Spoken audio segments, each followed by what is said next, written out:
Hi there. As a continuation of what we have discussed about how to start a business, and after you made your study and your homework, and you made the study and the research by the knowledge, remember, and it is by the knowledge and thoroughly knowledge on the market and supply, as well as on the customers and the demand. And today we assume that you want to start your business. But I say stop here because there are some elements you have to keep it in your mind before you start your business. Today I'm going to talk about 4 important elements, okay, to start your business even before you open the door of your shop. These elements are: number 1, staff; number 2, price; number 3, quality; number 4, we'll talk about finance. So let's start one by one. So staff and selecting of staff is very important, especially the sales people. And remember that there will be no profit, no cash without sales. And this is why some business people say sales is the lifeblood of business, because from sales we can generate the cash and the profit. So therefore, selecting staff is very important, because remember that staff, whether they are administrative or, as we agreed before, laborers and the manufacturing businesses, or they are even workers, okay, even the cleaners, even say of, for example, for delivery, all these are cost. You have to bear it in your mind, and that cost need to be added to other expense in order to be deducted from your income to get your net income or the net cash at the end of the day. But selecting staff is very important. So staff need to be, and they should have 2 important characteristics. Number 1, they should have integrity. Number 2, they should have competence. Integrity is very important, because if your staff are shoplifters and they steal, or they are thievers, say, and steal your items or the items from your shop, definitely you will make loss, definitely you will close your shop. Again, if they are not competent or they are incompetent, so therefore they are careless, they don't have, let's say, the potential to do their job. They are not clever even to bring more customer or to serve that customer. That's all, of course, will lead to close your shop down. So therefore, selecting the staffs is very important factor, very important element. So I'll give you one example about the staff which happened even last night for me. Well, there is a small shop here in the corner. They sell mineral waters, or we call it the sweet water. And the shopkeeper, well, his name, by the way, he's an Asian, and his name is Farhan. And Farhan in Arabic means happy. But this guy is very rigid, very, like, very, his face never say you find him smile. He's always tough, and he's even with all customers. And one day I told myself, I think this shop will be closed soon. This is according to my experience, my knowledge in business. Last night I went to him to buy some water. I found only very few stuff, 3-4 cartons on the floor, and I was shocked when I asked him, what happened to your shop? What happened to your business? He said, we are closing down. I say, what happened? Say, no customer, no business. I turn to my back and say, can I say something in your ear? He say, what?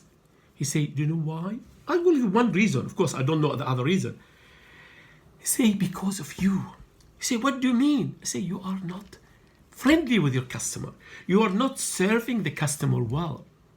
Some customer in front of me, they bought 10 cartons of waters, and they told you, could you please deliver this for me? Even if it's half an hour or 1 hour, it's okay. You told him, or you told the customer, no, I can't. You have to bring your car.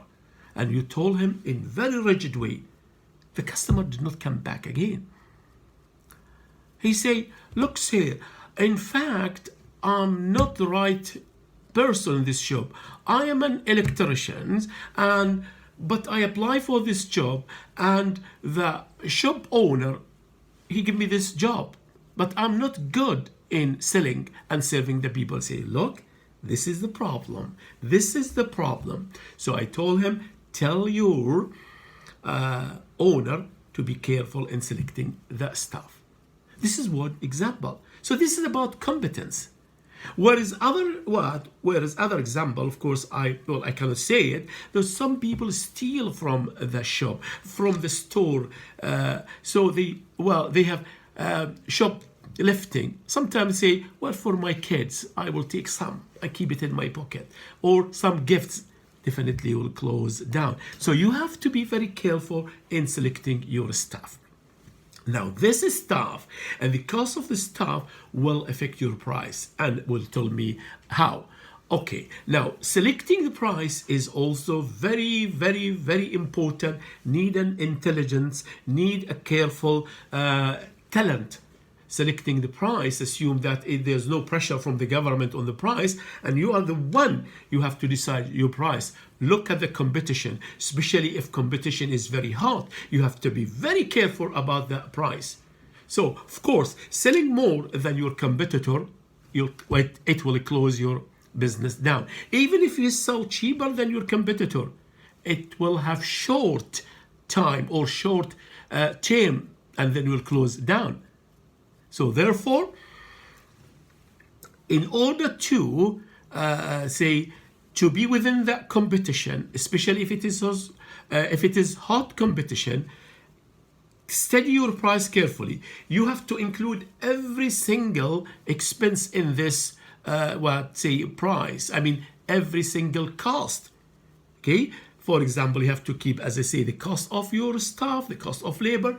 Even you have to put the cost of the provision for doubtful debts. If some customers are not paying, definitely in the business we have good customer and we have bad customer. Usually the bigger customer, as we call them, the lower they are, or the slower in paying or in stealing the money.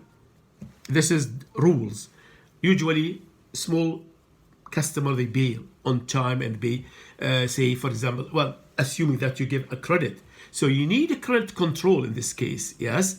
So credit control is very important if you sell on a credit, and we'll come to that maybe in the future. We'll talk about the credit control. But here I'm talking about the cost control. Cost control is very important. So if you include the cost of provision doubtful debts in your selling price, if something happened in the future and your debts become bad, debtor become bad, this will not affect you too much because you already get your money from the selling price. So therefore, you have to put all the items you are going to entail and to be in the selling price. Now, what about if the price is controlled and managed by the government? Even banks, they have this problem. Or let's say this strategy. For example, say from the central bank, which is government bank, say all banks should lend individual loan on 4.5%. Now, if my bank say I'm going to give 4%, it is not allowed because all customer will come to me and this will cause problem to other banks. Now, what about if I say I'll make it 5%? No customer will come to me. Therefore, some prices are managed by the government. Therefore, in this case, I have to think about the number 3, the quality. Quality is very important. Quality is not only in the items I'm selling or on the surface. Now, as I said, I cannot do anything about the price because it is managed by the government, but I can do something about the quality, about customer services, about, for example, I give discount. I give, for example, let's say, increase the credit period. I Well, I make delivery, free delivery. I make, for example, let's say warranty and or guarantee, okay, for the items they buy, whereas the other is not. So I have to look at the market carefully, the product and the services, and fill the gaps. Maybe there is an items. This is well-known items in the market. So many shops they sell this item. But what if I do better than them? So this is the quality. So quality is also important. So number 4, you have to look at the finance. Finance is very important because now you cannot start your business without finance. Usually, if this finance is from your own pocket, it will be better. If it is, or from, as we call it, from your net worth, or from your in the business or in the corporation, they call it let's say from the net net worth or the net earnings. So if it is not, say it is internal capital, will be good. But some business also, they're clever enough, they make contribution, and the bank like that. If you make contribution and you want to finance your business with your contribution, that means you put some money and the bank will put some money. That will seem that the bank will look you at, they are, let's say, you are very enthusiastic because it's your own money there, so you are serious, you want to do business. And you have to keep in your mind that the banks and the investor, whether you are individual, you go to the bank and bring some money, or whether you're a company, you want to buy some, or say to get some shares or buy shares from the shareholders, definitely they have the right to ask you many questions before they decide to lend you or to give you the money or the cash. So therefore, be careful about answering the right question. Bring all the documents they need, and don't play your trick, because they have the right to stop the money. So finance is very important. But as I said, now selecting the right type of finance is very important.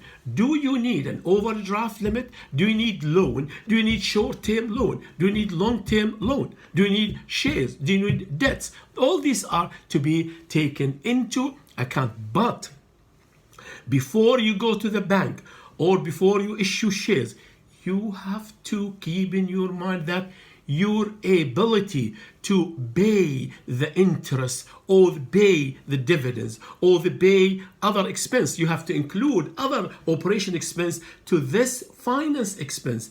If you cannot pay this interest or this dividend or the other expense, definitely you will close down your shop soon, and you will lose your even personal belonging if you are a sole proprietor or a partnership. Because in partnership or sole proprietorship, you have unlimited liability. So you have to sell your house, you have to sell your car in order to settle the debts. So selecting finance is very important. Make your study and say, yes, well, I have enough cash to pay the interest. My sales might make more cash. Therefore, I can pay part of it for the cost, operation cost, to my staff, to my employees, to blah, blah, blah. And at the end, I have enough cash to pay my interest. This is very important. Going back to our points, very important element when you start your business. As I said, number 1 is your staff. Number 2 is your price. Number 3 is your quality. Number 4 is your finance. And don't forget the previous session about supply and market and demand and customer. Both these together, and then you can say, yeah, now you can start your business. But still, I can guarantee that, because there is something else. I'll come to you next session, and every time I remember a point which is very good for you, I will help you and tell you. Thank you very much.